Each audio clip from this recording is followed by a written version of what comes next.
continuación tendremos un panel de discusión en el cual se tratarán temas relacionados a los procesos de reforma de los sistemas de pensiones. Aquí participarán el señor Rodolfo Saldaín, el señor Osvaldo Macías y el señor Julio César Cervantes, quien nos acompañará de manera virtual. El señor Rodolfo Saldaín es doctor en Derecho y Ciencias Sociales, egresado de la Universidad de la República de Uruguay. Presidió la Comisión de Expertos en Seguridad Social, designada por el presidente de la República, doctor Luis Calle Pou, en noviembre del 2020, y coordinó las actividades que culminaron con la creación del Sistema Previsional Común en mayo del 2023. Integró y presidió el Banco de Previsión Social entre 1986 y 1993. Fue corredactor de la Reforma Previsional Uruguaya en 1995 y consultor en el proceso de reforma de pensiones costarricense en el periodo 97-98. El señor Osvaldo Macías es superintendente de pensiones de Chile desde el 1 de febrero del 2016. Ocupó el cargo de intendente de seguros en la Superintendencia de Valores y Seguros entre el 2003 y el 2016. Anteriormente, fue jefe de las divisiones de estudios y de análisis y control financiero de la ex Superintendencia de FP. Es ingeniero comercial y licenciado en Ciencias de la Administración de la Pontificia Universidad Católica de Chile y magíster en Dirección de Empresas de la Universidad Adolfo Ibáñez. El señor Julio César Cervantes, quien nos acompañará de forma virtual, es actuario por la Universidad Nacional Autónoma de México y maestro en Economía por el Colegio de México. Además, cuenta con 2 másters, uno en Seguridad Social Europea por la Universidad Católica de Lovaina de Bélgica, así como en Dirección y Gestión de Planes y Fondos de Pensiones por la Organización Iberoamericana de Seguridad Social.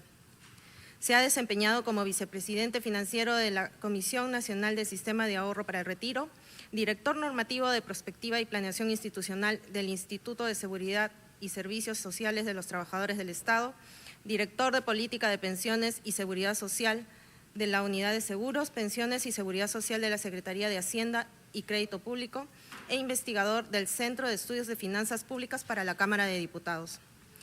De mayo del 2023 a mayo del 2024 fue presidente de la AIOS y desde el 1 de junio del 2023 es el segundo vicepresidente.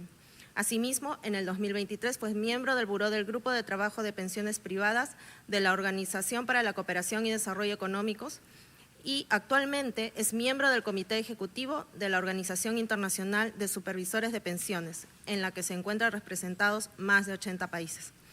Y el panel será moderado por el señor Helio Sánchez. El señor Sánchez es superintendente adjunto de AFPs en la Superintendencia de Banca y Seguros y AFP. Es presidente de la Asociación Internacional de Organismos de Supervisión de Fondos de Pensiones. Ha laborado en el ente supervisor y regulador por más de 30 años, habiendo participado en los proyectos de reforma y cambio en el sistema privado de pensiones. Además, cuenta con experiencia docente en cursos y materias relacionadas con los sistemas de pensiones y economía del comportamiento. Tiene grado de bachiller y licenciado en Economía de la Universidad del Pacífico, máster en Administración por la Maastricht School of Management y doctor en Administración Estratégica por la Pontificia Universidad Católica del Perú. Por favor, invitamos a pasar a los panelistas y al moderador.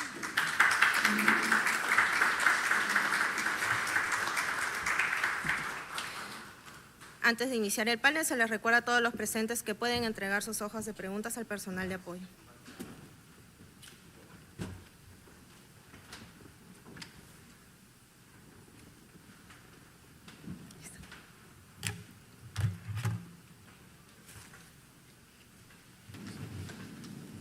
Bueno, nuevamente, muy buenos días. Yo quisiera felicitar la excelente presentación de Ignacio Apela sobre un tema que concita mucho interés, no solo en los últimos tiempos, sino que ha sido materia, digamos, de una atención permanente, atención y preocupación, ¿no? Los sistemas de pensiones, ya sea de reparto o de capitalización individual. Hizo una referencia a una publicación, Keeping the Promise, que se publicó hace muchos años. De hecho, nuestro siguiente expositor fue uno de los autores, el doctor Truman Packard.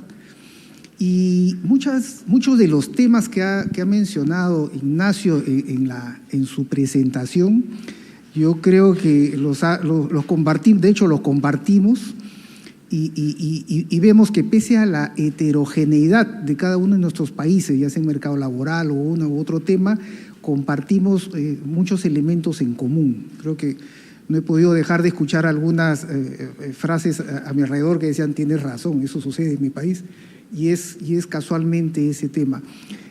Hemos tenido procesos de reforma, de hecho, como lo mencionó el superintendente en su discurso de inauguración, recientemente se ha aprobado una ley, como saben nuestros colegas de AYOS.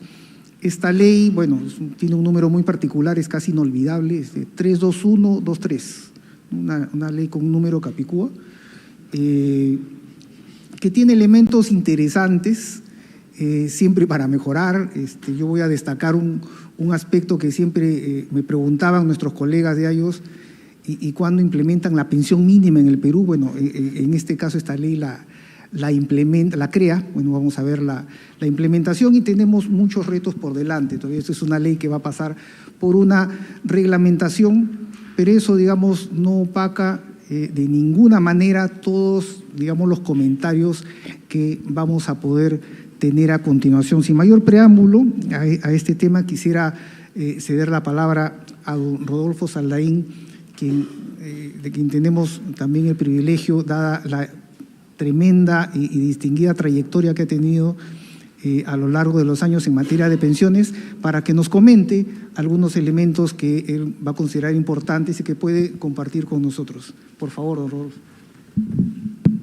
Y si me permiten, el agradecimiento en primer lugar a Helio por la invitación y a la asociación que nos hospeda hoy aquí por la invitación.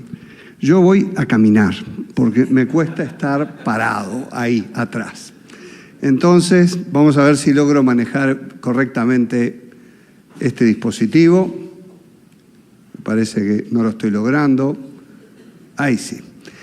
Es decir, Uruguay tiene una larguísima tradición en materia de seguridad social y tiene dos vacas sagradas. Aparte del fútbol, la otra es precisamente el sistema de pensiones. La ley número 1 del Uruguay, 1829, se llama clases pasivas y refiere a jubilaciones y pensiones.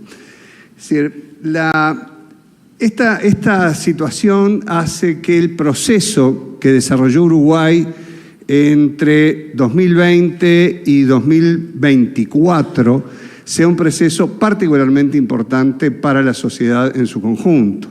Uruguay tiene, como surge de la exposición que acaba de hacer Apela, un nivel muy alto de cobertura poblacional, tanto de trabajadores en actividad como de personas mayores.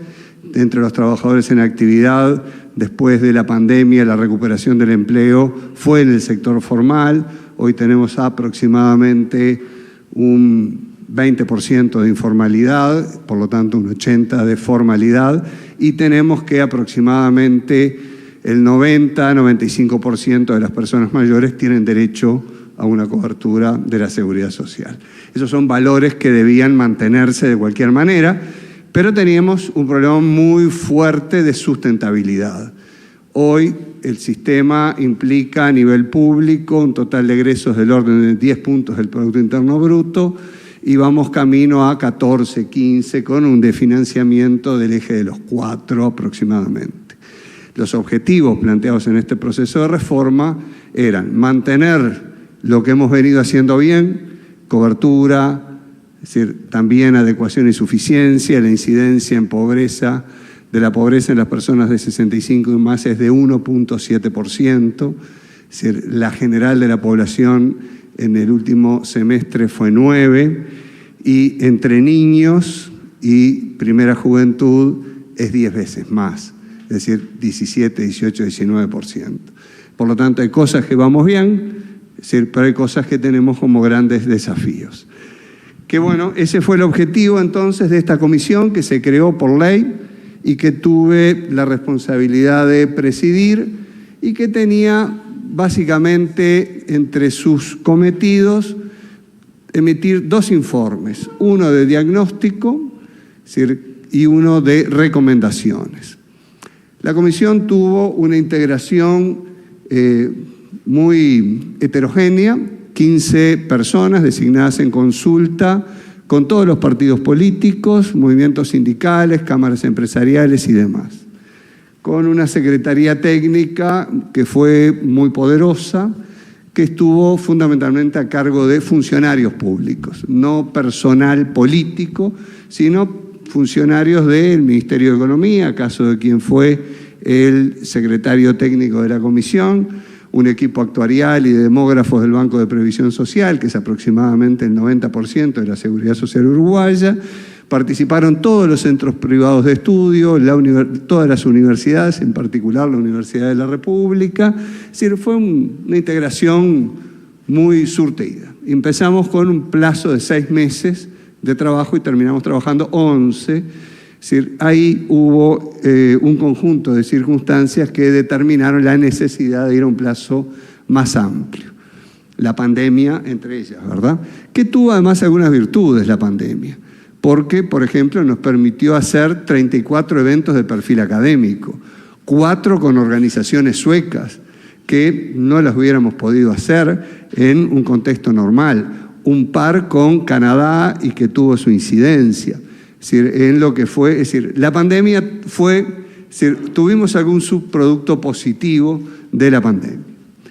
¿Cuáles fueron los principales lineamientos de trabajo de la comisión? Lo primero, transparencia. Todo colgado en la página web de la comisión y en su canal de YouTube, y está hasta el día de hoy allí disponible. El segundo, un amplio diálogo social y político. La integración de la comisión ya de por sí lo implicaba, pero además fue sumamente intenso. Trabajamos 13 meses y la comisión tuvo 51 reuniones plenarias. En un año tenemos 52 semanas. Tuvimos 75 reuniones en subgrupos. Bueno, Nacho participó de varios de los eventos que hicimos. Tuvimos audiencias con unas 80 organizaciones de diferentes características de la sociedad, desde algunas muy relevantes como la Central Sindical, hasta otras de menor significación, pero que de alguna manera también sus planteos quedaron recogidos, como por ejemplo la Asociación Down del Uruguay, dado, por ejemplo, la inserción laboral que tienen hoy las personas con síndrome de Down en el mercado de trabajo. Se establecieron normas específicas resultado de eso. Una segunda línea fuerte de trabajo fue a partir de evidencia. Es decir, se desarrollaron muchos trabajos en ese año y se recogieron todos los que habían sido elaborados por centros privados o públicos de estudios y por organismos internacionales. De hecho, para volver a Nacho, debe haber 4 o 5 trabajos hechos por el Banco Mundial que están colgados y disponibles en la página web de la comisión. Y comunicando y hablando mucho, comunicando formalmente todo el trabajo que se estaba haciendo, porque en la medida en que teníamos un problema muy grande, bueno, lo mejor era hacerlo públicamente. Ese rol me tocó fundamentalmente a mí, y se dio, bueno, un debate público concomitantemente con todo el proceso que se siguió. Estos lineamientos fueron definidos por el propio presidente de la República, y el rol del presidente de la República fue central si se hubiera podido avanzar con esta iniciativa. Porque en verdad la iniciativa, es decir, cuando es de racionalizar beneficios, implica decisiones que son difíciles y que muchos gobiernos dicen qué problema va a tener el siguiente gobierno que va a tener que tomar estas decisiones. Pero bueno, un día llega un gobierno que las tiene que tomar. Los principales hitos del proceso están en estas 3 etapas: el inicio, el informe de diagnóstico y el informe de recomendaciones. Los informes no fueron votados por unanimidad, fueron votados por una mayoría. Quienes representaban a la coalición opositora y al movimiento sindical no acompañaron, sí acompañó el movimiento de las organizaciones empresariales y los diferentes partidos políticos o las personas designadas en consulta con los diferentes partidos políticos, sí acompañaron. Las recomendaciones no eran vinculantes para el gobierno, naturalmente, eran simplemente, bueno, un grupo de expertos designados o de confianza de las partes interesadas y de los partidos políticos sugerían determinadas iniciativas. Después vino un proceso ya más político, que tuvo básicamente 3 etapas. La primera, la elaboración del anteproyecto, donde las decisiones centrales fueron tomadas por los ministros competentes, Economía, Trabajo o PP, y con participación muy directa del propio presidente de la República, tomando decisiones en la propia mesa. En julio del 2022, 6 meses después, se presentó el anteproyecto a todos los partidos políticos y fuerzas sociales. Era un anteproyecto de unas 350 artículos aproximadamente, un texto extenso, y se hizo en una forma que en el mundo del derecho se le llama como de manifiesto. 30 días para recibir comentarios, apreciaciones y demás. Se recibieron de algunos, de otros partidos no, de la oposición no se recibieron planteos, se planteó que eso se haría a nivel parlamentario, pues bien, ya había. Estos temas son políticamente súper sensibles, ¿verdad? Por lo tanto, allí había ya algunos anuncios de lo que iba a ocurrir, que en el Parlamento no iba a haber apoyo de la oposición política. Se presentó el anteproyecto en 20 de octubre, se aprobó y se presentó, y el 2 de mayo quedó promulgado como ley, después que se discutió en 2 comisiones especiales, en la Cámara de Senadores primero y después en la Cámara de Diputados. Se armaron comisiones especiales en el entendido de que el tiempo político era muy breve. Nosotros tuvimos elecciones hace unos días, primera vuelta, y ahora el 24 de noviembre tenemos segunda vuelta. Por lo tanto, no sobraba mucho tiempo. ¿Cuál es la estructura del sistema? Básicamente son 4 pilares. Acá en el recuadro rojo vemos los 2 pilares que son centrales y obligatorios. Un pilar 1 de reparto, transferencias entre generaciones, que es el más grande, y un pilar 2 complementario, obligatorio también, de ahorro individual, que es el área en el que todos ustedes trabajan y que el Banco Central del Uruguay tiene todavía la supervisión de esa área. Y digo todavía porque está en camino una agencia reguladora de otras características. Complementado con un pilar 0, con niveles mínimos de protección, es decir, que tiene 2 componentes fundamentales. Uno, prestaciones no contributivas, sujetas a examen de ingresos, más un adicional a las prestaciones no contributivas, porque durante los trabajos de la comisión se identificó que había personas con hasta 14 años de aportes, que le da derecho a 0, pero se decidió que todos aquellos que superaran 3 años de aporte tenían un plus a la prestación no contributiva. Obviamente, si era de la parte de ahorro o de capitalización, igual tenía derecho, pero también en la parte de reparto ahora. Un poco en la línea de lo que acaba de plantear Nacho en su presentación. Y tiene un segundo componente que está inspirado en la legislación canadiense y mucho en la chilena de la PGU. Es decir, que es un suplemento solidario que a partir de un valor base definido en la ley, actualizable anualmente, es decir, va deduciendo una parte del ingreso que autofinancia la persona, y eso va a estar llegando a aproximadamente los 4 deciles de menor ingreso de la población que generaron un beneficio contributivo, pero les va a estar abonando un plus en busca de lograr un mejor nivel de beneficio o de adecuación. Y un pilar 3 de regímenes voluntarios y complementarios. Ese pilar 3 no se ha desarrollado, es decir, en Uruguay no se desarrolló nunca, tampoco después de la ley, porque no bien se aprobó la ley, ingresamos en un proceso de iniciativa popular de reforma constitucional, de la cual les voy a hablar un minuto ahora, que se votó el final de noviembre, no me acuerdo qué día fue la elección. Final de octubre.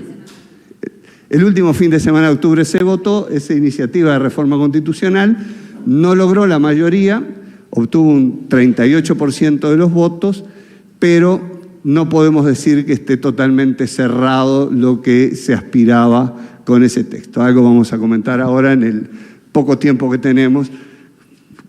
¿Cuánto me está quedando? Ya nada, capaz. Casi nada. Bien, bien. Voy a violar la ley un poquito. La OIT dio una opinión muy favorable al proyecto. Ustedes lo van a poder tener seguramente en la presentación, no me detengo en eso. La agencia reguladora que se crea conjuntamente con la nueva estructura va más allá de la regulación del Pilar 2. Incluye todos los componentes del Pilar 1 que en el Uruguay son absolutamente claves. Sin una adecuada regulación del régimen de reparto, el sistema está cojo. Es decir, es necesario hacerlo, no la ha tenido y esperemos que en el próximo gobierno, que asume el marzo próximo, se instale esa agencia reguladora. No es un resorte exclusivo del Poder Ejecutivo, sino que requiere venia del Senado por una mayoría especial, por lo tanto, tiene algunas dificultades. Me voy a ir muy rapidito, una valoración muy rápida voy a estar haciendo de los destaques del proceso. Fue posible avanzar porque ha habido una acumulación de muy larga data, política. Es decir, todos quienes gobernaron el Uruguay en los últimos 20 años han dicho que era necesario avanzar en una reforma de ese tipo. El expresidente Mujica, el expresidente Vázquez, etc. En segundo lugar, una acumulación técnica también de muy larga data, es decir, con muchos centros de estudio participando, etc. El diálogo que se dio de manera intensa, aunque siempre es posible que haya muchos formatos de diálogo, pensamos que este fue muy importante para poder avanzar.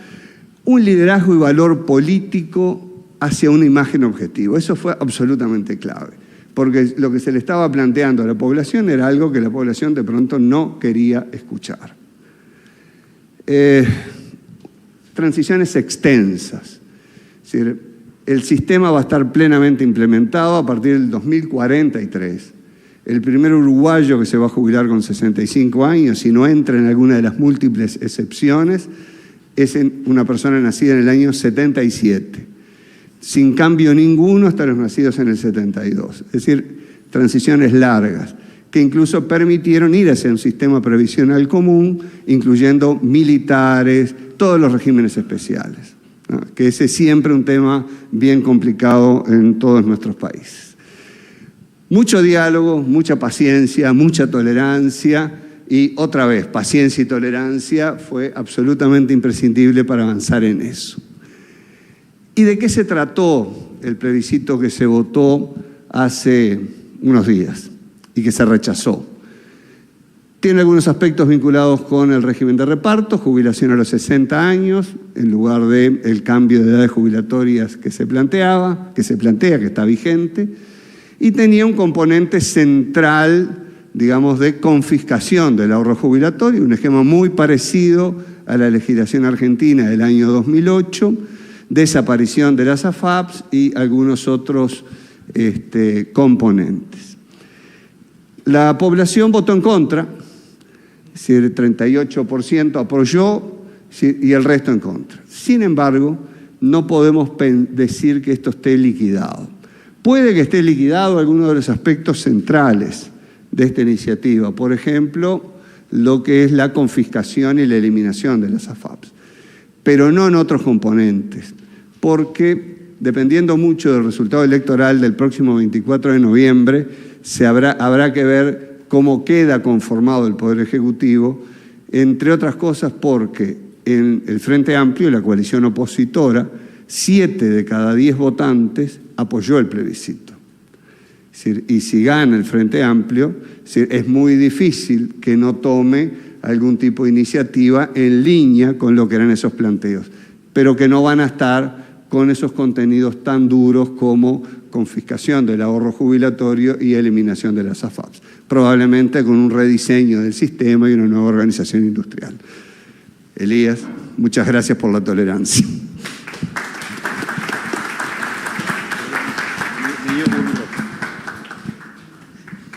Muchas gracias, Rodolfo. Ahora le damos pase, de verdad que tenemos unos panelistas de lujo, además del expositor, damos pase a don Osvaldo Macías y agradecerle previamente a Rodolfo. Ha sido muy difícil cortarlo, estaba tan interesante que lamentablemente el tema.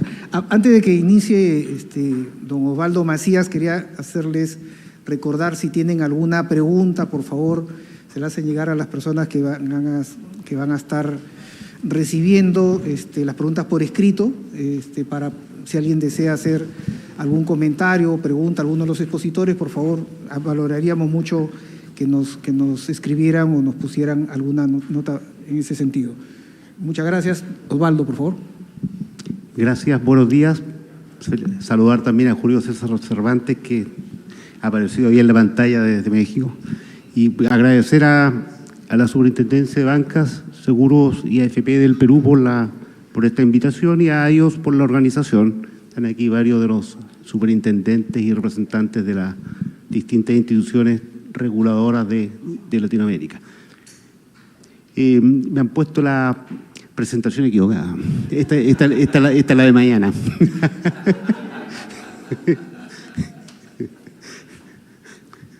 Si podemos cambiarla. Está bien. Bueno, yo voy a referirme brevemente a cómo está hoy día estructurado el sistema chileno de pensiones.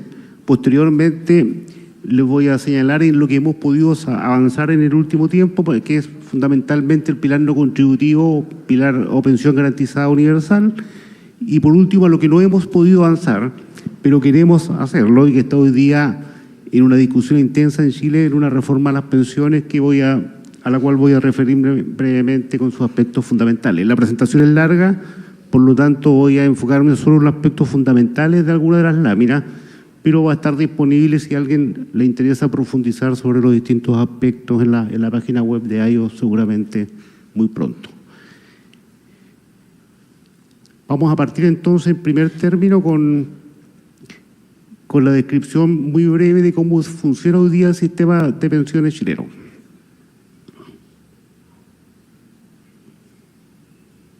Para ir avanzando mientras aparece la presentación, el sistema de pensiones está estructurado en base a 3 pilares. Un pilar denominado un pilar no contributivo o de pensión garantizada universal, un segundo pilar de capitalización individual obligatorio, de construcción obligatoria, y finalmente un pilar voluntario para complementar las pensiones. Voy a referirme a cada uno de esos pilares en un diagrama que va a aparecer pronto acá.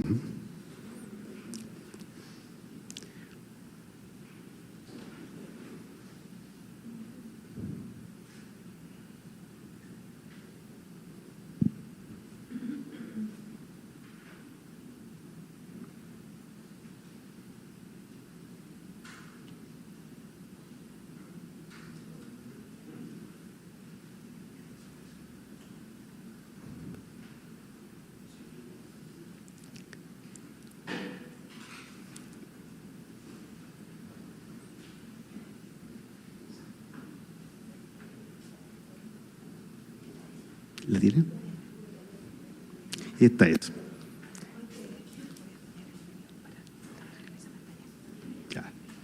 Bien, aquí está entonces el esquema del funcionamiento actual del sistema de pensiones. Pilar no contributivo, fundamentalmente pensión garantizada universal para vejez y sistema solidario para invalidez. El objetivo fundamental es aliviar la pobreza en la vejez. Se financia con impuestos generales. Los beneficios que otorga este pilar no contributivo, la pensión garantizada universal, dirigida al 90% más pobre de la población, otorga hoy día una pensión fija de $242.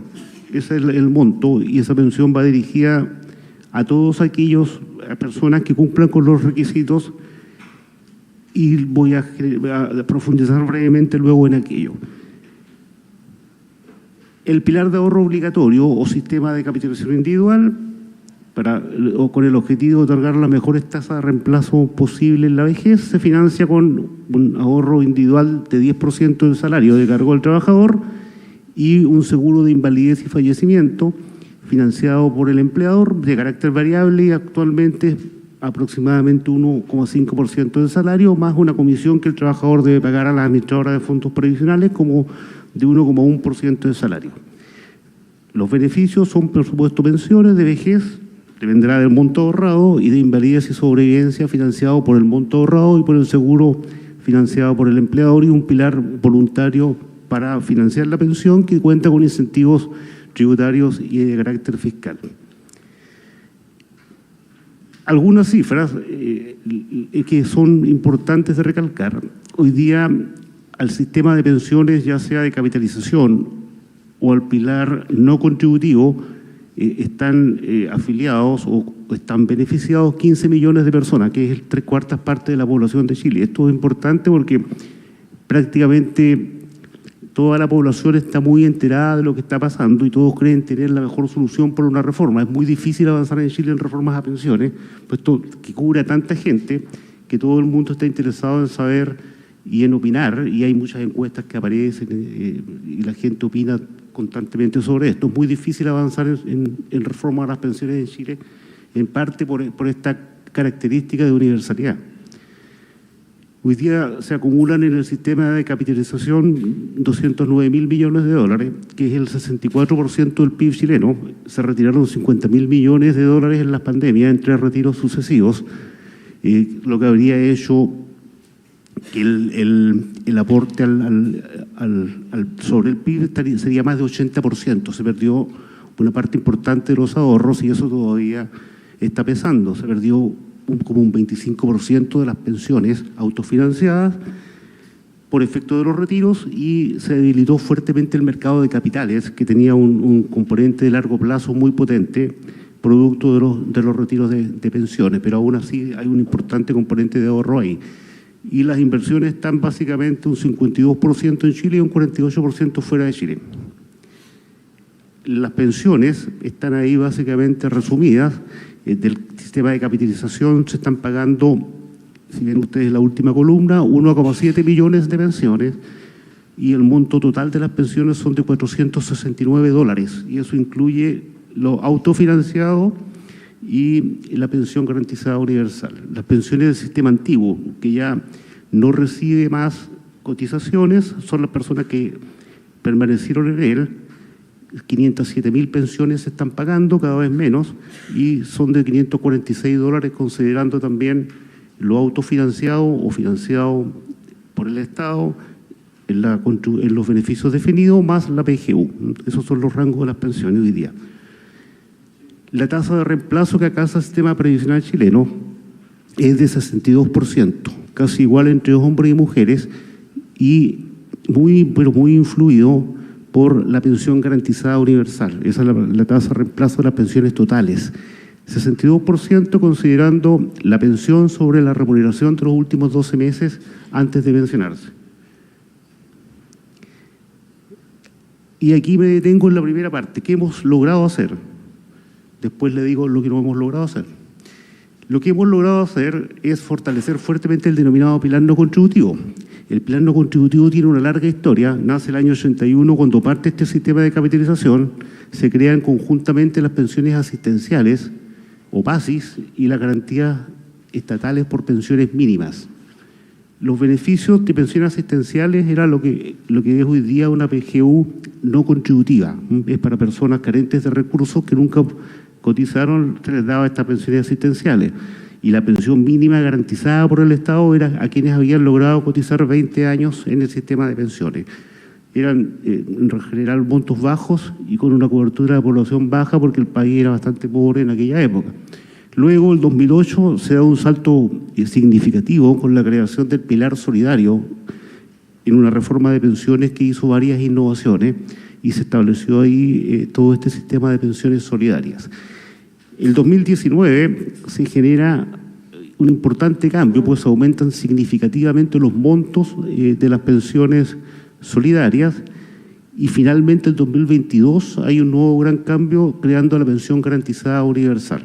La pensión garantizada universal básicamente extiende fuertemente la cobertura de lo que fue la reforma del 2008, pasando de beneficiar al 60% más pobre de la población al 90%, un incremento muy grande en la cobertura, y también aumentando los montos de los beneficios que ya habían sido aumentados el año 2019.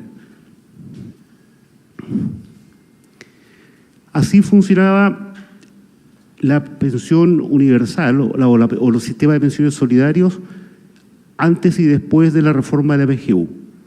La línea segmentada que parte en el vértice que intersecta las X y las Y al principio es la pensión autofinanciada. La línea celeste representa cómo funcionaba la reforma del 2008. La reforma del 2008 es similar a lo que nos explicaba Rodolfo Saldaín.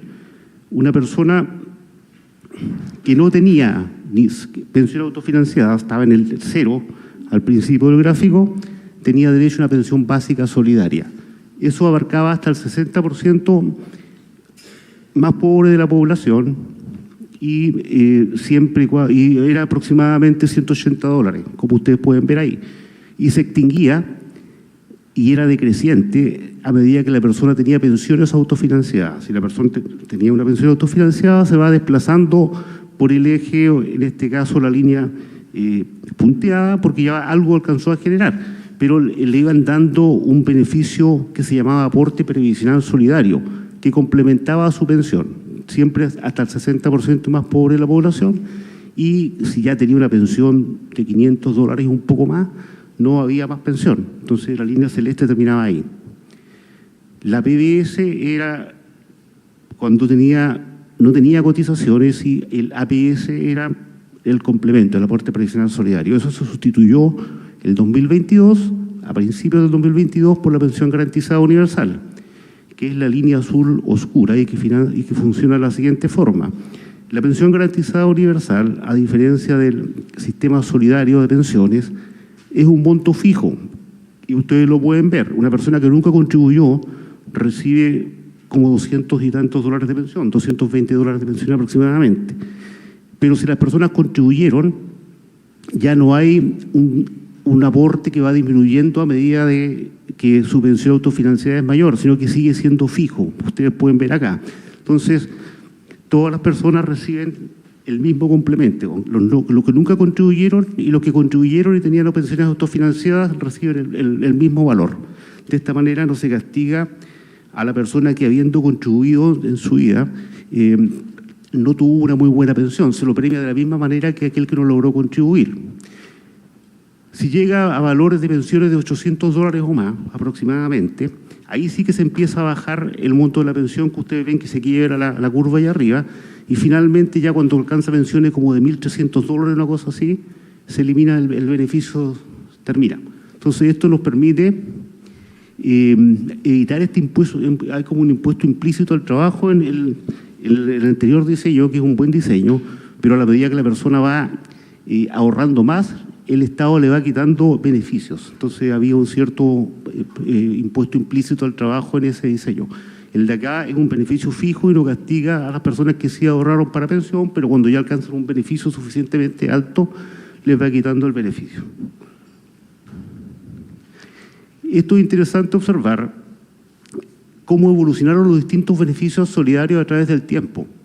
Yo creo que nos podemos concentrar en el gráfico de la derecha para aprovechar el tiempo disponible, y ustedes pueden ver la proporción de personas que estaban beneficiadas el año 95, por ejemplo, con las pensiones asistenciales, que son este gráfico marcado con color plomo, y el blanco, que son las pensiones garantizadas por el Estado, que requerían 20 años de cotizaciones. Entonces ustedes pueden ver que oscilaba entre 30 y 40% el porcentaje de la población cubierta. Y el 2008, cuando se crea el sistema de pensiones solidarias, aumenta hasta el 60% de la población prácticamente, más pobre, y la PGU ya lleva hasta el 80% de los adultos de 65 años o más el beneficio. Ahí, dentro de ese 80% hacia el 100, hay 10 que es el porcentaje de mayores ingresos que no requiere y no tiene derecho al beneficio. Bueno, y el otro 10 hay un porcentaje que no tiene derecho porque son pensionados de otros sistemas o porque no han solicitado el beneficio. Entonces se ha incrementado fuertemente la cobertura a través del tiempo y gradualmente con los distintos cambios que se han ido introduciendo. También los montos reales, promedio, que están en dólares, se han ido incrementando. Estos son dólares de igual valor. Y ustedes pueden ver cómo partió el beneficio, por ejemplo, de Basis, como con cerca de $100, y hoy día los beneficios bordean los $240. O sea, se ha multiplicado por más del doble el monto del beneficio. Ha aumentado tanto la cobertura como el beneficio, pero siempre en forma gradual a través del tiempo, en la medida que el país puede financiar esto. Hoy día, este cuadro es bien ilustrativo. Las pensiones del sistema de capitalización de las personas de 65 o más años por vejez, más las no contributivas, están consideradas acá, y si ustedes ven la última columna, en total el porcentaje que financia la PGU del total de las pensiones es 46%. O sea, de cada 100 pesos que recibe un pensionado, 46% es PGU. Ese es el peso que tiene este beneficio en las pensiones, y cambió sin duda completamente el panorama desde que se introdujo. El gasto público, Chile gastaba entre 0,3 y 0,4% de su PIB en pensiones, en este tipo de beneficios, hasta que se introdujo el sistema de pensiones solidarios, que empezó a elevarlo, y con la PGU se elevó definitivamente. Hoy día se están gastando poco más del 2% del producto en pensiones. Eso es lo que se está gastando, y que va marcando la gradualidad junto con el aumento de la cobertura, que ya lo vimos, y el aumento del monto de los beneficios. Hasta ahí con lo que hemos podido hacer cambios muy potentes en el pilar solidario antes, y hoy día denominado pensión garantizada universal, muy importante y pero muy valorado por la población. Entonces esto es algo que, si se puede hacer, porque por supuesto tiene costos, hay que hacerlo, porque en realidad introduce un mínimo de pensión para las personas para poder vivir en su vejez un poco más tranquilo, que era uno de los grandes temas que angustiaba a la población en Chile. Entonces eso para nosotros por lo menos fue algo muy clave. Aquí está lo que queremos hacer ahora. Queremos fundamentalmente cambiar el pilar contributivo obligatorio. Ese es el objetivo de la reforma de hoy. Sin perjuicio de ello, también se proponen algunos cambios adicionales a la PGU, aumentar un poco más su monto para que ninguna persona que se pensione quede bajo la línea de la pobreza. Ese es el objetivo del aumento que se está proponiendo ahora. Pero los cambios fundamentales están en el pilar contributivo mixto, el obligatorio. Y ahí se propone crear un seguro social y efectuar cambios a la organización industrial. Se propone fundamentalmente aumentar la cotización en 6% y que ese aumento sea de cargo de los empleadores, y que se distribuyan en 3% dirigido a financiar un seguro social. Ese seguro social tendría como objetivo complementar las pensiones autofinanciadas y la PGU, y reducir las brechas de género entre hombres y mujeres. Se financiaría con el 3% del 6% que señalaba que aumentaba la cotización, con la mitad, y otorgaría beneficios por años cotizados con una garantía mínima. O sea, aquí sería un premio a los que cotizaron, y una compensación por diferencias de expectativas de vida entre hombres y mujeres, para beneficiar a las mujeres que tienen más expectativas de vida que los hombres. Y el otro 3% sería el sistema de capitalización individual, tal cual hoy día, para aumentar las pensiones, y los cambios en la organización industrial buscan disminuir las comisiones que pagan los afiliados, proponiendo una licitación de afiliados antiguos. Hoy día existen licitaciones de afiliados nuevos, estaba directamente a los antiguos, a una fracción de ellos. Eso es básicamente lo que buscamos. Está hoy día en discusión en el Senado de la República, está como una muy difícil aprobación. Hay hoy día acuerdo en subir en 6% las cotizaciones de cargo del empleador. Eso de acuerdo, no hay ningún problema. Hay acuerdo en subir la PGU y cómo financiarla. No hay acuerdo en cómo se distribuye el 6%. ¿Sí? Hay gente que quiere que el 6% vaya completamente a las cuentas individuales, y personas que creen que hay que fortalecer más el seguro social y redistribuirlo. No hay acuerdo. Tampoco hay acuerdo en los cambios de la organización industrial, que plantea dividir la industria y por otro lado licitar el stock, o sea, los afiliados antiguos. No hay tampoco acuerdo en eso, y son dos aspectos fundamentales. Entonces, va a ser decisivo lo que viene, la discusión entre noviembre, diciembre y enero. Enero es la fecha que el Congreso se ha comprometido con el gobierno en llegar a tramitar esta reforma. Y está difícil conseguir un acuerdo, ojalá lo logremos. La PGU lo que propone es aumentarla de $242 actualmente a $283 en forma gradual durante 4 años. Ya el financiamiento está definido y hay relativo acuerdo en esto. Vamos terminando. Incrementar la cotización del 6% está acordado. ¿Cómo se distribuye? No hay acuerdo. Hoy día, ¿qué es lo que se persigue? Le mostraba que la tasa de reemplazo de Chile es aproximadamente un 60%, pero es distinto entre quintiles, como mostraba Ignacio. El quintil 1, pero aquí le estoy mostrando al revés de lo que mostraba Ignacio. El quintil 1 es el que tiene la tasa de reemplazo más alta, y el quintil 2 también, y va bajando en los quintiles más ricos. ¿Por qué es al revés de lo que mostraba Ignacio? Porque Ignacio mostraba las pensiones autofinanciadas. Esto está con la pensión garantizada universal. Miren cómo cambia la pensión garantizada universal la tasa de reemplazo del quintil pobre.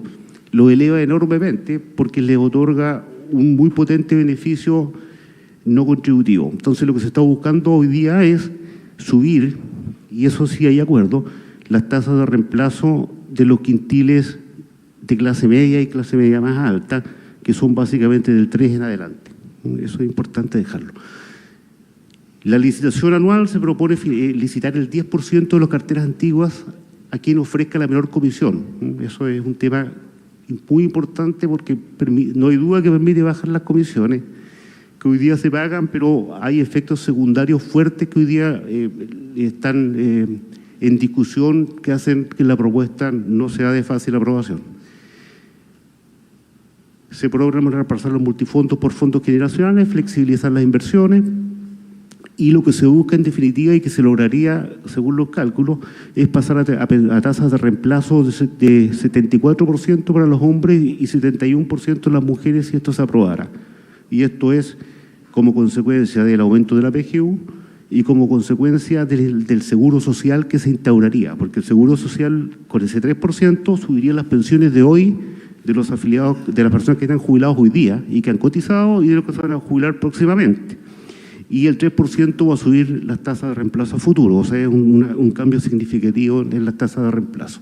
Y eso es fundamentalmente lo que quería señalarle. Yo creo que es muy importante lo de la pensión garantizada universal. Para nosotros cambió completamente el panorama de las pensiones, pero por supuesto tiene un costo que hay que ver si es posible de abordar.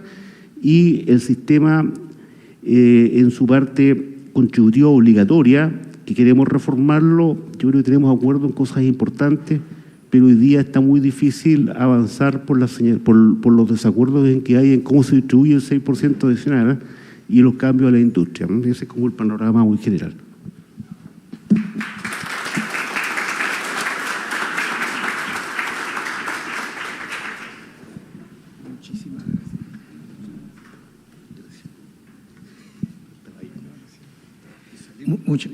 Muchas gracias. No, está tan interesante que es muy difícil cortar, pero y además el poco tiempo. Tenemos en línea a don Julio César Cervantes, a quien sin mayor preámbulo le cedo la palabra. Tenemos el tiempo limitado, don Julio César, así que igual lo escuchamos. Claro que sí, muchas gracias. Muy buenos días a todos. Primero que nada, reciban un cordial saludo a todos los asistentes a la conferencia y desde luego también saludo con respeto y afecto a los compañeros de la asociación. Me hubiera gustado estar con ustedes por allá, pero en esta ocasión no se pudo. Y también felicitar a don Helio Sánchez, anfitrión de este evento. Mi presentación se referirá a los desafíos del sistema de pensiones mexicano, cómo los abordamos en en el periodo reciente y esperando que sea de interés para los miembros de la asociación. Si podemos adelantar 2 láminas para abreviar. Primero que nada, señalar cuáles eran los desafíos a los que me estoy refiriendo. Primero que nada, teníamos un sistema donde era una oportunidad mejorar las condiciones de retiro de los trabajadores afiliados al sistema de cuentas individuales. El sistema se caracterizaba, como pueden ver en la lámina que está proyectada en sus pantallas, primero que nada con bajas aportaciones.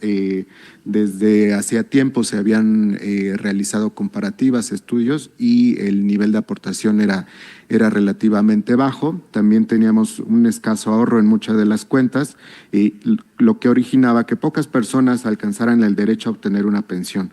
Se tenían altos costos en cuanto a la administración de las cuentas individuales, reflejados en comisiones que no eran competitivas a nivel internacional, y también esto pues generaba entre la población una perspectiva generalizada de bajas pensiones y hasta cierto punto descontento con el sistema. El segundo aspecto que se buscaba es fortalecer el sistema de pensiones, para lo cual requeríamos transformar el sistema para corregir los bajos niveles de protección para los adultos mayores y garantizar la integración de los sistemas. Como ustedes saben, teníamos un sistema fragmentado.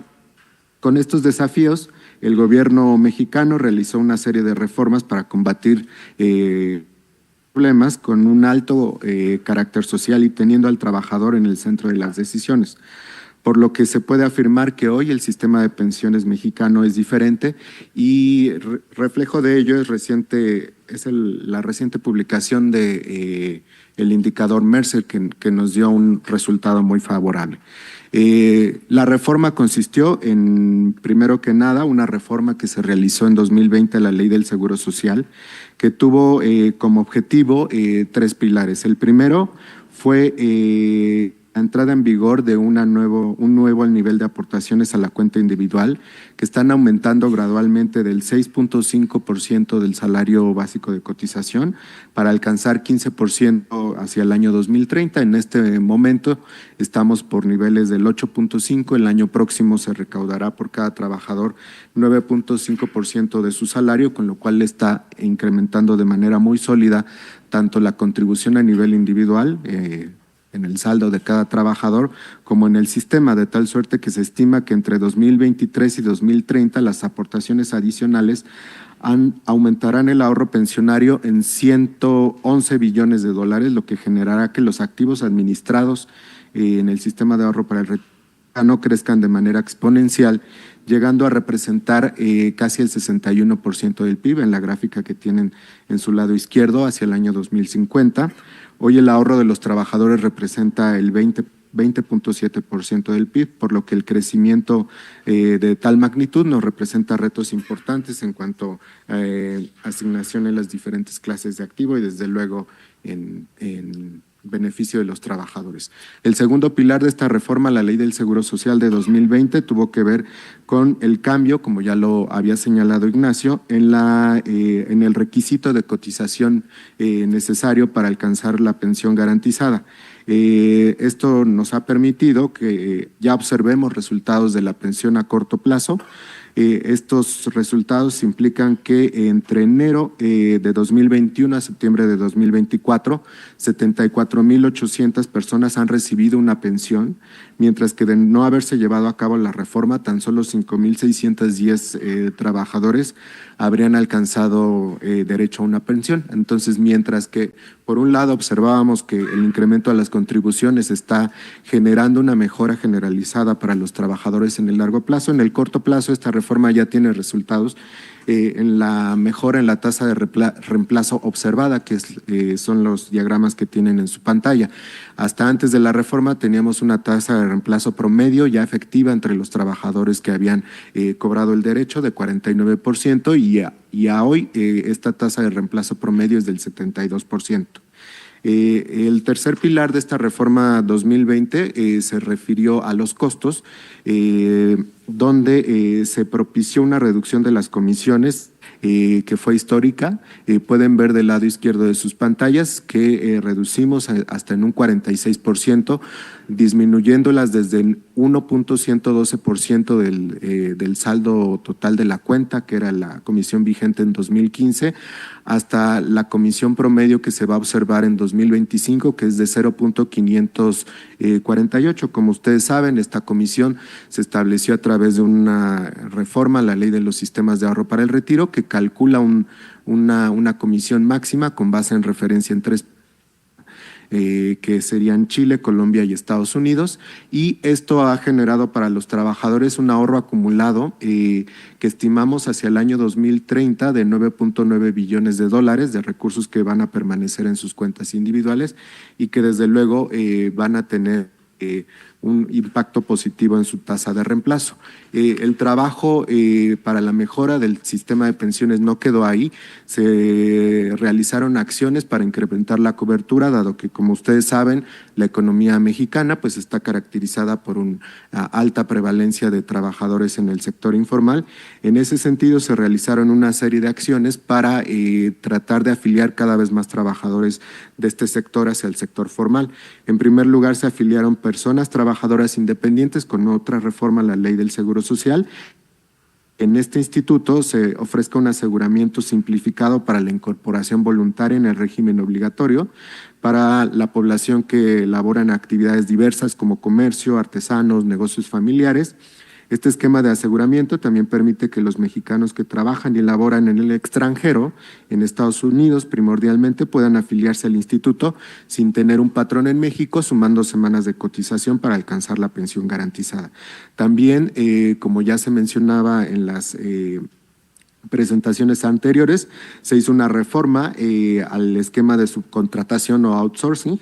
Estas modificaciones que se realizaron en la Ley Federal del Trabajo para prohibir este esquema de subcontratación han contribuido a que cada vez más trabajadores sean reconocidos por su verdadero empleador y que puedan acceder a la seguridad social. Y recientemente, pues prácticamente hace un par de semanas, se presentó una reforma a la Ley del Seguro Social y a la Ley del Trabajo que busca también incorporar a los trabajadores de plataformas tipo Uber, Didi, Rappi y demás. Como tercer elemento, se incorporaron a las personas trabajadoras del hogar a este instituto, que también se estableció un régimen especial, independiente, muy económico, a efecto de garantizar el acceso a la seguridad social para estas personas trabajadoras del hogar. Y también se estableció como un derecho constitucional la pensión para el bienestar de las personas adultas mayores, que es un derecho universal que genera una importante protección para este sector.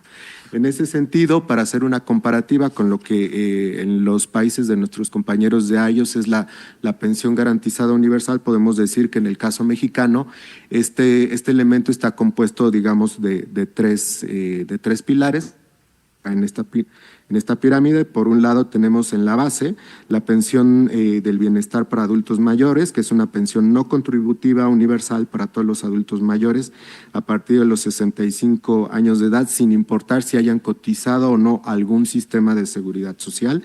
El segundo nivel de esta pirámide lo compone la pensión contributiva garantizada, que asegura la obtención de una pensión mínima a todo trabajador que cumpla con los requisitos de semanas de cotización, que como ya lo señalé se disminuyeron, y se financia recursos ahorrados, pero también se complementa en caso de que no sea suficiente con recursos del presupuesto federal.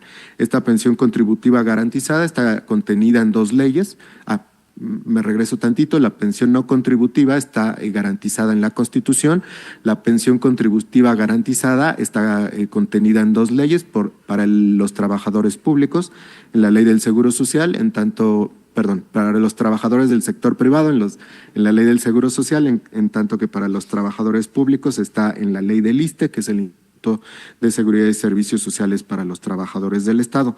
Y finalmente, a principios de este año se estableció en ambas leyes un nuevo, que es la pensión financiada por el Fondo de Pensiones para el Bienestar. Este es un complemento que está en vigor desde julio de este año. La reforma se promovió en abril de este año y comenzó en operación en julio, como ya lo señalaba, que garantiza para cualquier trabajador que llegue al umbral de lo que aquí serían 16,676 pesos, que ya convertidos a dólares son aproximadamente $800, garantiza una tasa de reemplazo del 100% cumpliendo con los requisitos de edad y semanas de cotización establecidos en las dos leyes anteriores. Entonces, si me permiten, voy a repasar cada uno de estos tres elementos de la pirámide. La pensión universal, como de manera similar a lo que platicaba Osvaldo, se originó aquí en México, primeramente como un programa asistencial del tipo de transferencias de Cash Transfer Means Tested, que empezó inicialmente para trabajadores mayores a 70 años, pero dada la prevalencia de la pobreza entre las personas adultas mayores, poco a poco se fue aumentando, como pueden ver en la gráfica del lado izquierdo. La cobertura en 2007 fue de aproximadamente 1 millón de personas y para 2024 se tienen enroladas en nómina 11.8 millones de personas. En ese sentido, también se fue disminuyendo la edad como requisito, de tal suerte que en el actual derecho constitucional está establecido en 65 años y también el monto se ha venido aumentando paulatinamente en dólares. Inicialmente el monto fue de $28 mensuales y para 2024 se está pagando $170 mensuales, de tal suerte que se puede hablar que ya para este año tenemos una cobertura universal. En la siguiente lámina hago referencia a la segunda parte de la pirámide que establece la pensión contributiva garantizada para los trabajadores que están cotizando a las dos leyes, a la de los trabajadores públicos y a la de los trabajadores del sector privado. Esta anteriormente era una pensión mínima y de hecho se cambió ese paradigma de pensión mínima, era una pensión igual para todos, que era aproximadamente en sus orígenes de 3,000 pesos, pero con las reformas en 2020 a la ley del seguro cambió por una matriz, la matriz que tienen en sus pantallas, que pondera y que incentiva a los trabajadores que cotizan más tiempo en el sistema de acuerdo a las semanas de cotización y que también desde luego retribuye o incentiva a los trabajadores de acuerdo a su salario de cotización. En el caso del sector público no se ha podido realizar la reforma, pero está en proceso de discusión la reforma a la ley del ISSSTE para establecer una pensión garantizada equivalente con base en una matriz similar. De momento está en un nivel flat de $361. Y finalmente, como ya lo señalé, el 1 de mayo de 2024 se creó el Fondo de Pensiones para el Bienestar como un pilar solidario, que este fondo se establece el derecho a recibir una pensión equivalente al último salario hasta el salario promedio de cotización, que como ya lo mencionaba está en aproximadamente $800. Este fondo de pensiones para el bienestar es un pilar solidario adjunto al sistema de cuentas individuales y se estableció a través de un fideicomiso que está administrado por el Banco Central, por el Banco de México, que es una entidad autónoma, y que se financió en su origen con los recursos de cuentas inactivas del sistema que ya se tenían de trabajadores que tuvieran por lo menos 1 año de inactividad en el sistema y que pues no hubieran solicitado sus recursos. ¿Esto qué quiere decir? Que corresponden principalmente a trabajadores que ya fallecieron o que están en algún proceso litigioso. Esto también ha venido recibiendo otras fuentes de ingreso a efecto de incrementar los recursos y el objetivo del fideicomiso es garantizar que todas las personas que hayan cumplido con los requisitos de derecho a la pensión pueden obtener hasta una tasa de reemplazo del 100% con cargo a este fideicomiso, con lo cual se puede garantizar para ellos una pensión de hasta $940 mensuales. Desde luego, cada uno de estos beneficios es acumulable, como lo pueden ver en la gráfica que tienen en sus pantallas. Tenemos ahí un ejemplo. Si un trabajador cuyo último salario fue de $564, por ejemplo, la ley anterior le hubiera dado una pensión garantizada de únicamente, desde luego, cumpliendo con los requisitos de 1.250 semanas de cotización, que eran los que establecía la ley anterior, y 65 años de edad se hubiera llevado $232 mensuales de pensión. Con la reforma 2020, que puede pensionarse el trabajador con 1.000 semanas de cotización, que son aproximadamente 19 años, y desde luego con la misma edad, 65 años, se puede llevar una pensión garantizada de $422. ¿Qué es lo que hace el fondo? Que es la parte verde oscura, le garantiza un complemento de $142 para llegar a los $564. Ahora, este complemento desde luego está limitado, por ejemplo, para los trabajadores que ganan más de ese umbral, la garantía llegaría únicamente hasta el límite ya señalado. Este es el caso del trabajador que está en la gráfica del lado derecho, donde, por ejemplo, si el trabajador tiene un ingreso mensual de $1.127, la garantía sería de $331, pero en este caso se llegaría únicamente a $940 de ingreso, con lo cual la tasa de reemplazo, de manera similar a lo que ya se señalaba en la gráfica que presentó don Osvaldo, llegaría a $940. Eso es en términos generales la pensión universal garantizada, y desde luego hay que reconocer que persisten retos importantes en el sistema de pensiones mexicanos. Hay que señalar que tenemos todavía muchos trabajadores que no tienen seguridad social formal y que por lo tanto no aportan al sistema de pensiones obligatorio, por lo que no podrán acceder a una pensión en este sistema. Y tendrán desde luego sí la garantía de la pensión universal que está establecida en la Constitución.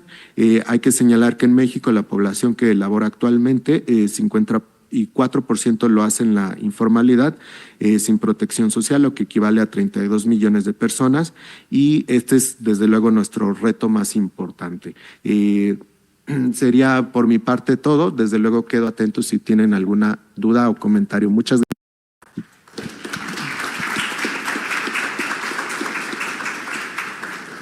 Muchas gracias, Julio César, desde México.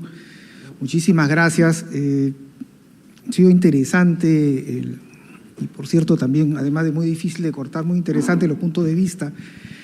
Creo que Ignacio tituló muy bien esta presentación, una promesa equilibrada, ¿no? Y claro, dentro de esto nos mostró Ignacio, digamos, que hay que tener este equilibrio entre sostenibilidad, adecuación y cobertura, ¿no? Y si bien, digamos, es un aspecto que apunta, digamos, a una buena pensión, a un tema, digamos, que todos queremos lograr con nuestros sistemas de pensiones, es muy difícil lograr.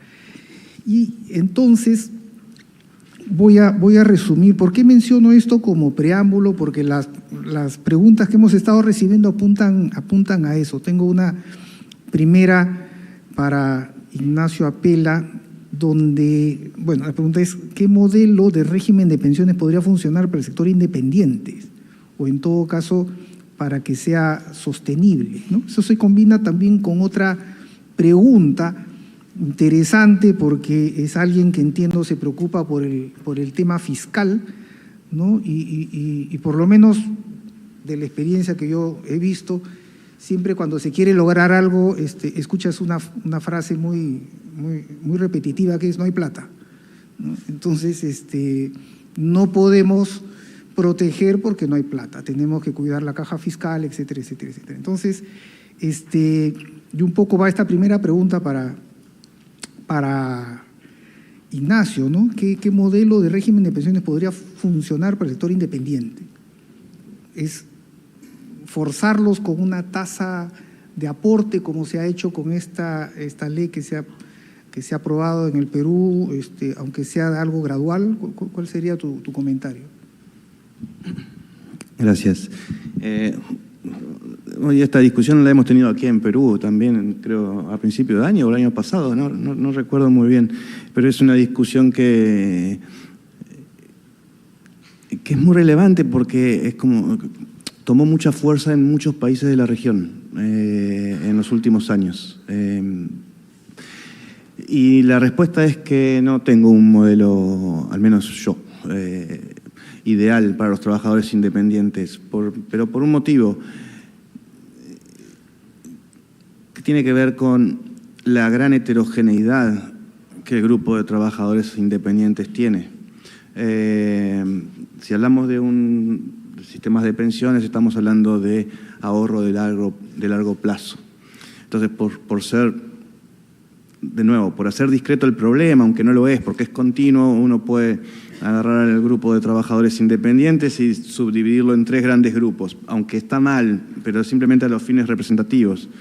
En un grupo de trabajadores independientes de alto nivel educativo, de alta productividad, con capacidad de ahorro de largo plazo. Un segundo grupo de trabajadores, ok, fantástico, ahí hay que veamos cómo hay instrumentos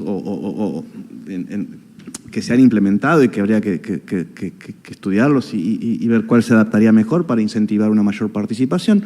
Después hay un grupo de trabajadores independientes de productividad media con capacidad de ahorro de corto plazo, pero no de largo plazo. Y después tenemos un grupo de trabajadores independientes de baja productividad que no llegan a fin de mes. Entonces, ese grupo es difícil atacarlo, no atacarlo, quiero decir, incentivarlos a aportar.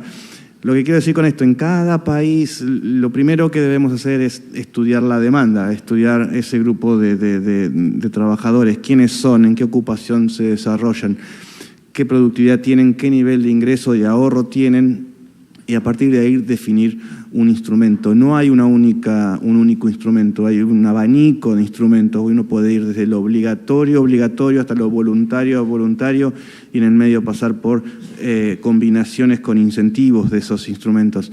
Entonces, perdón que no tenga una respuesta única a la pregunta, pero es que no la hay.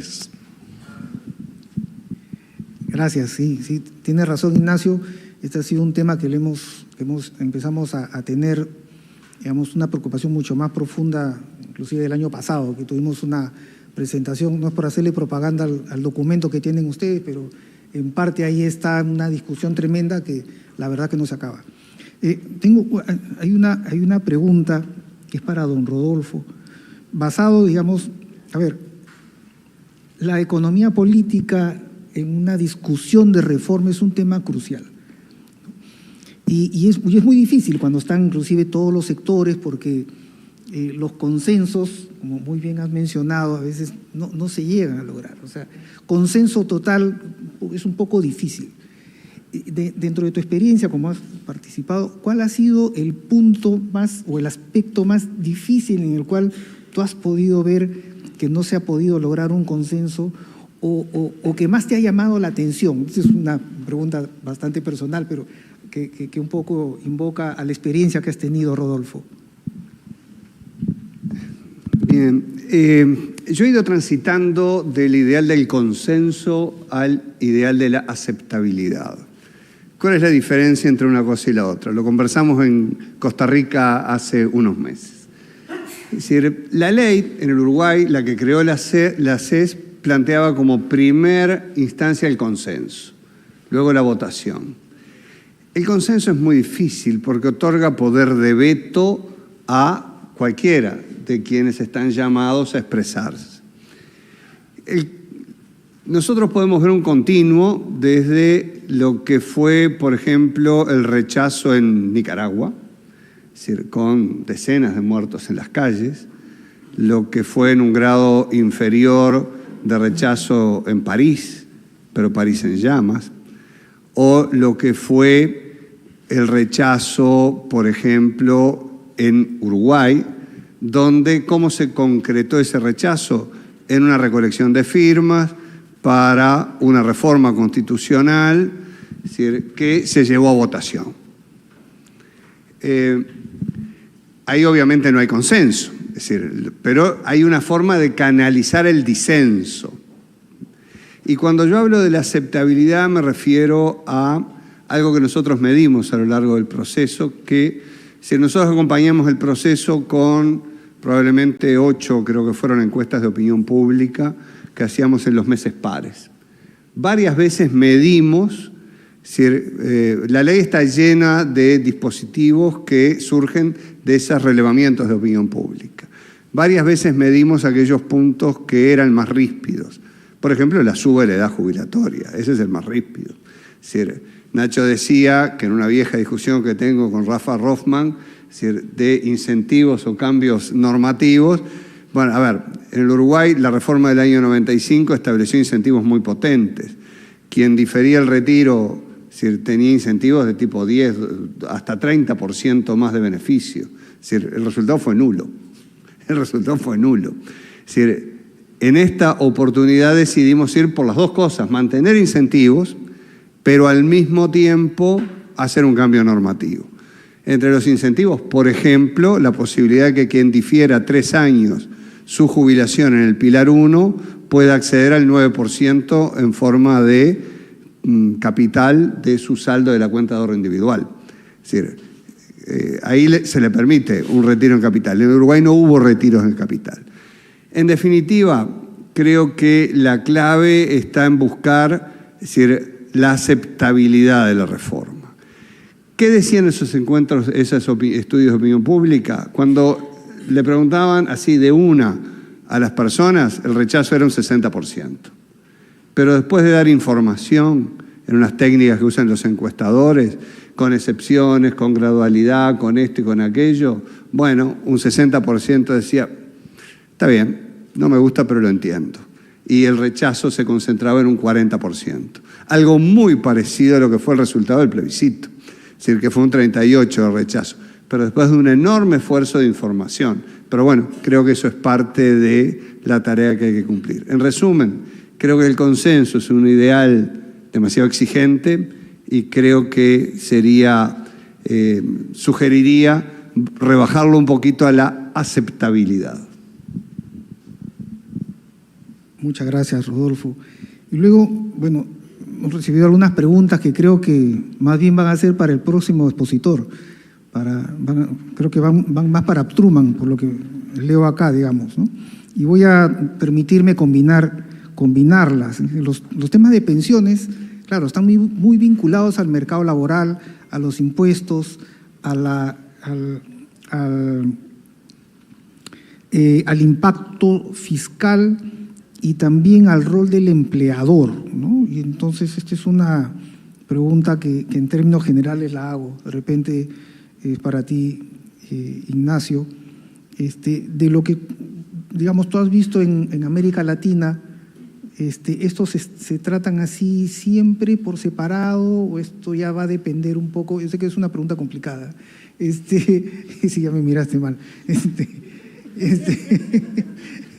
es una pregunta complicada, lo sé, pero digamos, a veces no se trata así. Digamos, acá en el Perú nos hemos acostumbrado, por ejemplo, a que el empleador no participe de la seguridad social en pensiones. No creo que ya nos hemos quedado solos en América Latina, creo, porque ya en Chile inclusive ya hay un aporte. ¿Cómo ves tú esta interrelación? Yo sé que es difícil, ¿no? Y en todo caso se la puedes pasar a Truman porque está muy lejos. ¿Qué pasó? No, a ver, sacando el caso de Perú, que es un caso particular, pero creo que lo estamos observando y lo discutíamos recién en el caso chileno, también mexicano y el uruguayo. Hay como una gran tendencia ya a la discusión comprensiva del sistema de pensiones. Yo planteaba como un esquema de protección con un pilar 0 y un pilar 1 contributivo que sea proporcional a los beneficios y de una manera muy esquemática, como muy formal lo mío. Y sin embargo, la justificación de ese esquema de protección está completamente vinculado al tipo de mercado de trabajo con el que nosotros contamos en la región, con altas tasas de informalidad. Ese es el motivo que argumenta o que justifica un esquema o la posibilidad de discutir un esquema de protección en la vejez de esas características. Y sin embargo, de una manera no tan formal, tan explícita, pero en esa dirección bastante parecido, es el esquema chileno, hacia ahí se movió el esquema uruguayo, hacia ahí también se está moviendo o se movió el esquema mexicano. Digo, se está yendo en esa dirección y eso significa que se está discutiendo el sistema de pensiones, pero considerando todas estas áreas satélites que están detrás, el mercado de trabajo, que es un condicionante importante. Yo siempre digo lo mismo, nosotros tenemos unos esquemas de pensiones puramente contributivos y analizamos su desempeño. Ahora, el desempeño del sistema puramente contributivo lo único que hace es reflejar el desempeño del mercado laboral, es el reflejo. Y por eso digo, yo creo que se está discutiendo ya de manera bastante comprensiva el sistema de pensiones, pero vinculado con el mercado de trabajo, por supuesto, y con el espacio fiscal que tengo para moverme. Muchas gracias. Y nos queda ya para una última pregunta a don Osvaldo, don Osvaldo Macías. Creo que tenemos un auditorio que ha querido poner a veces en aprietos, pero no sé cómo. Dentro de las discusiones, por lo que me cuentan acá, voy a resumirla. Dentro de las discusiones de reforma que han tenido en Chile, según tu perspectiva, ¿cuál ha sido más complicada? Porque nos has comentado de que has tenido discusiones acerca de cambios en la organización industrial, pero también un poco mejorar las pensiones o los niveles o reducir la pobreza orientándote básicamente a los segmentos, digamos, que no aportan, que están en los quintiles inferiores de ingreso. ¿Cuál para ti ha sido el componente de más difícil aceptación? ¿El tema de lograr pensiones no contributivas, considerando este componente, digamos, de sostenibilidad, o la discusión de la organización industrial? Yo creo que el tema, el de más fácil aceptación fue sin duda el de las pensiones no contributivas, porque lo que decía Ignacio es lo que se daba ya, ¿cierto? Baja densidad de cotizaciones, bueno, aparte de eso, salarios bajos, tasa de cotización baja, expectativas de vida creciente que finalmente resultan en pensiones bajas. Entonces, había absoluto consenso en que las pensiones no eran suficientes. El tema era el costo y cómo financiar el avance primero hacia un sistema de pensiones solidaria el 2008 y posteriormente el 2022 a principios hacia una pensión garantizada universal. En una sociedad muy polarizada, con una fragmentación política fuerte y con una opinión pública muy dividida, la pensión garantizada universal se aprobó en menos de 2 meses, en forma unánime en las 2 cámaras del Congreso, cosa prácticamente inédita, y con una mini reforma tributaria también entre medio que se aprobó también casi en forma unánime para financiar esta pensión garantizada universal. Entonces logramos aumentar fuertemente la cobertura de los beneficios a toda la gente que estaba pensionada y que se estaba pensionando, y logramos financiarlo. Yo creo que eso se puede hacer si se diseña bien, y es pero muy, muy difícil que alguien se oponga a algo así, pero hay que diseñarlo bien. Lo que es mucho más complejo es entrar a un pilar contributivo obligatorio, porque pasan muchas cosas. Y a una organización industrial, porque hay intereses creados en la organización industrial fundamentalmente de los mismos incumbentes que se oponen a cualquier reforma que afecte sus utilidades, ¿no? Lo cual, por supuesto, cada uno está en el rol que tiene que estar, y hace muy difícil avanzar eso en cualquier cambio. Y porque no es tan claro el tema de impacto en pensiones, tiene más bien impacto en el nivel de salario de la persona si paga menos comisiones, que es menos, vende menos que subir las pensiones. Entonces es bien difícil avanzar en un terreno muy pantanoso ese. Lo que es, yo creo, también muy complejo de avanzar son los pilares obligatorios contributivos, pese a que todos están conscientes de que hay que aumentar el ahorro y que hay que aumentar las pensiones. Es muy difícil, y aquí a nosotros se nos instaló un tema muy complejo que hizo todo mucho más difícil, porque primero apareció este portaaviones de la pensión garantizada universal, que nos cambió la historia completamente porque cambiaron las tasas de reemplazo, el análisis es otro con PGU que sin PGU. Eso se puede técnicamente abordar, pero lo que nos afectó muy fuertemente fueron, curiosamente, los retiros, porque hasta antes de los retiros las personas no creían que las platas eran suyas, sino que pensaban que las platas eran de la FP o del Estado, pero no suyas, no las veían porque no las podían usar, estaban ahí, había gente que decía que las platas no existían, que era mentira, que no estaban las platas ahí. Pero cuando las personas hicieron los retiros, fueron 3 retiros consecutivos donde todo el mundo retiró y todos retiraron el máximo posible. Entonces se le explicó a la gente lo dañino que era para sus pensiones hacer esos retiros y que era mejor que los dejaran para sus pensiones. Se hicieron esfuerzos, se hicieron simuladores, mire, si usted saca esto, su pensión va a bajar esto. El resultado fue que perdimos por goleada, puesto que la gente retiró y retiró todo lo que pudo retirar. Y ahí lo que ocurrió fue que la gente dijo, bueno, en realidad esta plata sí que es mía. Y ahora cualquier cambio que hay que intente introducir solidaridad al sistema, increíblemente, solidaridad, o sea, que ese 6% para seguridad social se destine en una fracción a subir pensiones a los antiguos pensionados, a los que ya están pensionados, o a los que se van a pensionar en 5 o 10 años más, inmediatamente la gente dice, no, esta plata es mía. Por lo tanto, no me reparte ese 6% porque es mío, que vaya a mi cuenta y suban todas las pensiones, pero que el Estado pague, pero el Estado ya no tiene más plata para pagar.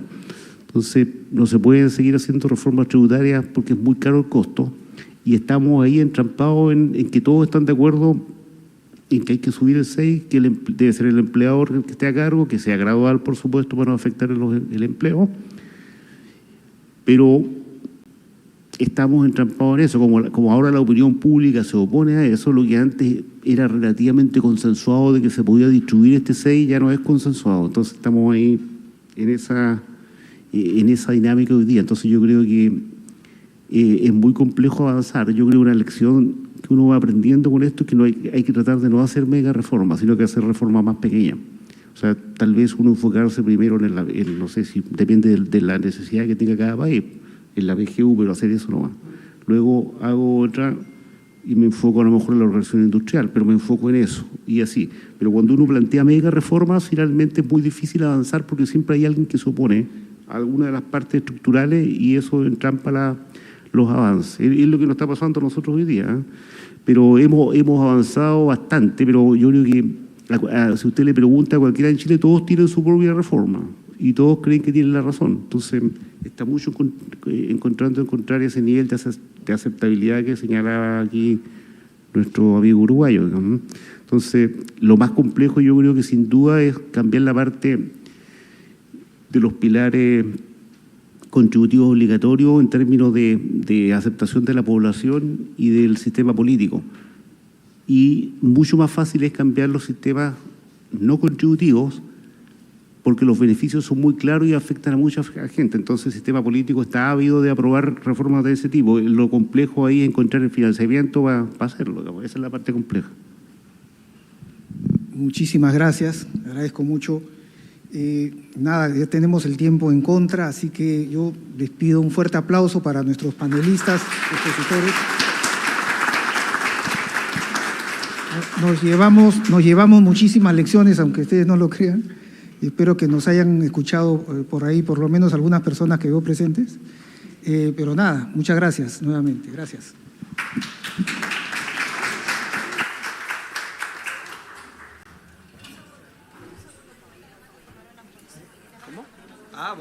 Recording stop.